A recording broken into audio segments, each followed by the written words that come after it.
les amis, on se retrouve aujourd'hui pour une nouvelle vidéo pour le club Canal Saï. Donc sur le dernier live qui a eu lieu, je me suis rendu compte qu'il y avait beaucoup de questions sur les problèmes de mordiment et de gestion de la morsure. Donc aujourd'hui on va essayer de traiter de ce sujet avec quelques exercices à mettre en place afin de prendre le contrôle du jeu et de régler ce problème. Alors premier exercice, pour éviter les mordiments sur les mains, déjà inciter le chien à avoir son propre jouet.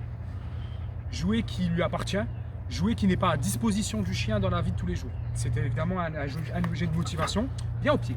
Comme vous pouvez le voir, elle est très contente de le voir. C'est un objet qui sert à travailler, où on fait travailler le chien avec et on l'empêche de l'avoir tous les jours afin de pouvoir contrôler le jeu et être décisionnaire dans le comportement du chien. Donc là, on va inciter le chien à jouer, évidemment, c'est une chienne qu'il connaît déjà, évidemment, regardez. Donc on n'hésite pas dans le jeu à jouer avec son chien, ouais, ça c'est très bien.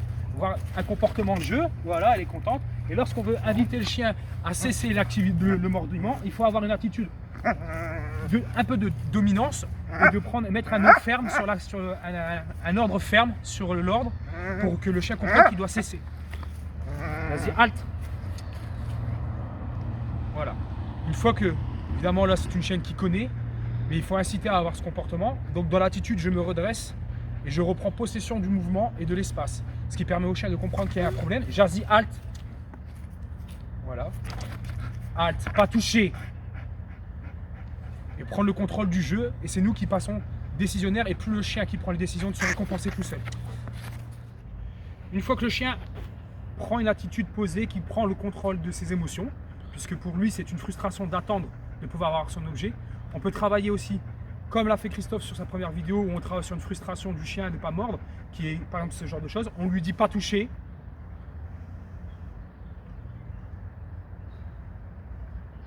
Voilà, le chien doit prendre contrôle de sa frustration, de ne pas te prendre et de ne pas décider par lui-même de pouvoir se récompenser. Une fois que le chien a bien travaillé, on peut l'inciter. Tac, voilà, bien la fille. Ça c'est beau ça. Ouh, ça c'est très bien. Voilà, tu as bien travaillé. Ça c'est un bon chien. Le chien gagne. Je veux qu'elle arrête de mordre. Évidemment, hop, jazzy, halte. Voilà, je reprends une position en hauteur, ce qui permet que le chien, lui, doit comprendre qu'il n'a plus le droit, il n'a plus l'accès à son jouet. Assieds-toi. Assieds-toi. Pas toucher. Et bien sûr, c'est nous qui décidons lorsque le jeu est terminé, et non pas le chien. J'ai décidé que c'était terminé, je range l'objet, voilà. Après plusieurs années d'exercice, bien sûr, le chien a compris et contrôle sa morsure parfaitement. On peut arriver à un résultat qui est parfois pour certaines personnes impressionnante, mais regardez bien, tout simplement le chien va comprendre qu'elle doit gérer sa morsure dans la puissance pour le fait de ne pas me blesser et pour autant savoir tenir. Là, voilà, elle prend position, regardez, c'est bien dans la main. Jazzy, halte. Et voilà, là elle a fait quoi? Elle a travaillé. Assis. Tout ce qu'elle attend, elle a bien fait son exercice, elle attend d'avoir son objet de récompense. Voilà. C'est ce qu'on appelle le contrôle de la morsure et la gestion de la morsure. Donc en conclusion, on revient sur le fait que c'est vous qui devez prendre possession du jeu. C'est vous qui sollicitez le chien lorsqu'il doit jouer et pas lui qui vient vous chercher. Lorsqu'il vous mordit les mains, un nom ferme et définitif et on lui propose une alternative. Par exemple, on lui donne son jouet, un chiffon, une serpillière, peu importe. Mais même dans la serpillière ou dans le chiffon ou dans le boudin, c'est vous qui êtes décisionnaire. Donc c'est vous qui décidez quand le jeu démarre, quand le jeu s'arrête.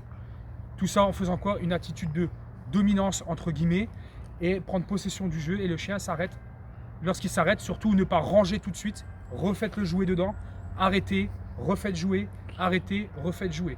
Mais le chien doit être gagnant et rester toujours sur du positif à la fin.